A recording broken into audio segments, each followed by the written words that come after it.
Hello friends, সবাই কেমন আছেন? আশা করছি সবাই ভালো আছেন। আমিও ভালো আছি। আর আমি সাবুদানার মোমো আমি কীভাবে বানাই চলুন দেখে নেওয়া যাক। আর রেসিপি যদি ভালো লাগে তাহলে লাইক করবেন, কমেন্ট করবেন, সাবস্ক্রাইব করে পাশে থাকবেন।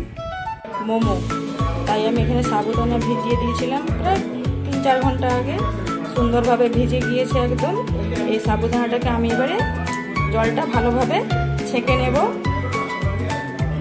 আমি সাবুদানাটার জল ভালো করে ছেঁকে নিয়েছি, একদম একটুও জল নেই, ঝুরঝুরে হয়ে গিয়েছে।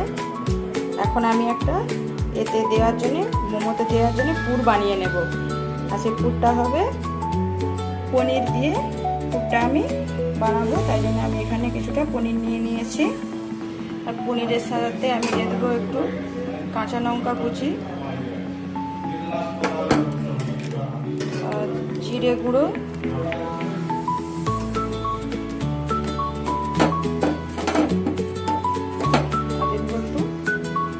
আদা বাটা দিয়ে একসাথে মেখে নেব।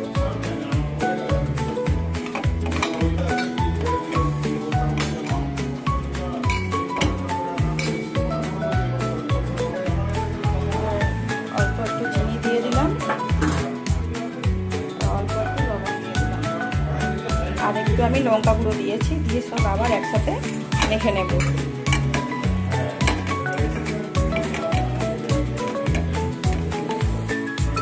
ভালোভাবে আমি মেখে নিয়েছি। এখন আমি সাবুদানাটা ভালোভাবে মেখে এই যে এইভাবে তৈরি করে নেব। আর থালাতে আমি অল্প তেল মাখিয়েছি, একটা একটা করে রেখে দেবো। তো আমি আরও কয়েকটা বানিয়ে নিচ্ছি, আপনারা দেখুন এভাবে বানিয়ে নিই।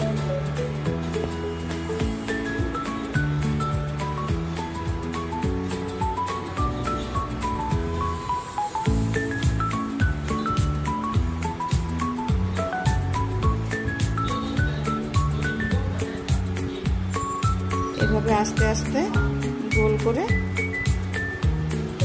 মুড়ে নেব।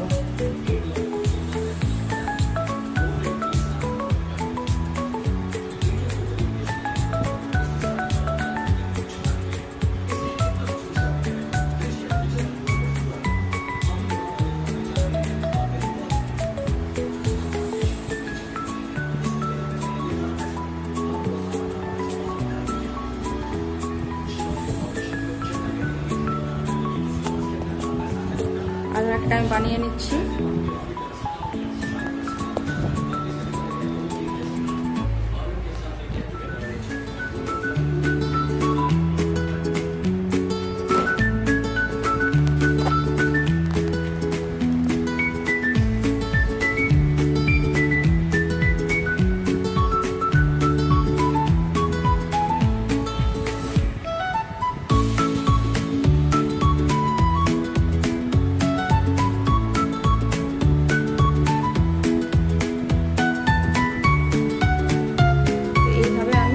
সবগুলি বানিয়ে নেব।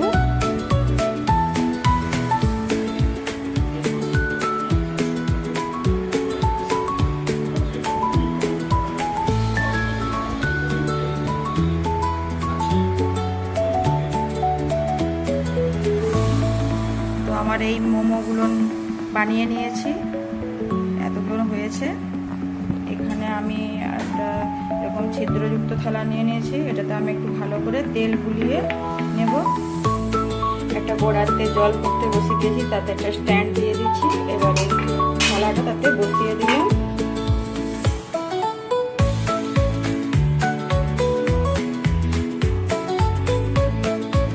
একটা একটা করে মোমো আমরা এইভাবে বসিয়ে দেব।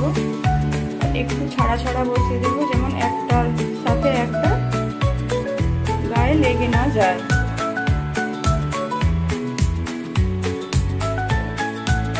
এটাকে আমরা 4 থেকে 5 মিনিট স্টিম করে নেব।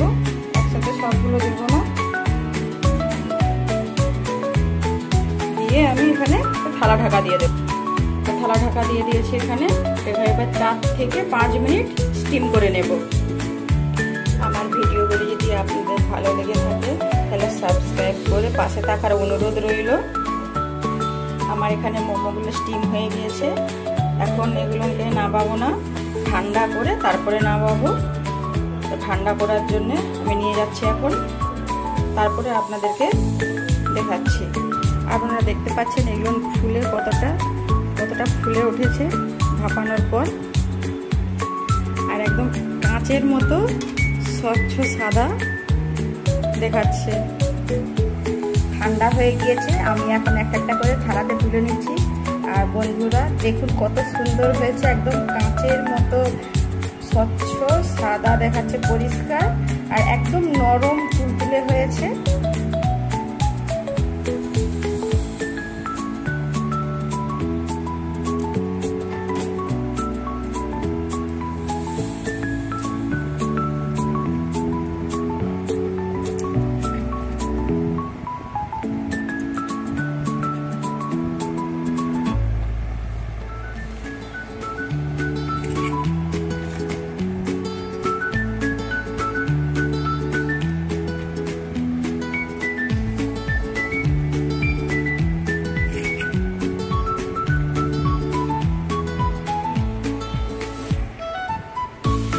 দেখতেই পাচ্ছেন কত সুন্দর হয়েছে। আর আমি একটা এখন ভেঙে দেখাচ্ছি যে ভেতরে পুরটা যে দিয়েছিলাম সেটা কেমন, ফিলিংসটা কেমন হয়েছে।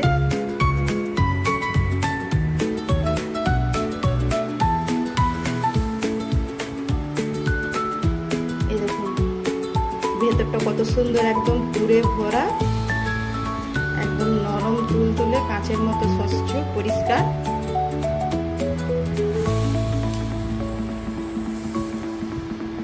খেতেও অত্যন্ত সুস্বাদু হয়েছে। তো আমার সাবুদানার মোমো আপনাদের কেমন লেগেছে অবশ্যই কমেন্ট করে জানাবেন, সাবস্ক্রাইব করে পাশে থাকবেন, লাইক শেয়ার করে কমেন্ট করতে ভুলবেন না।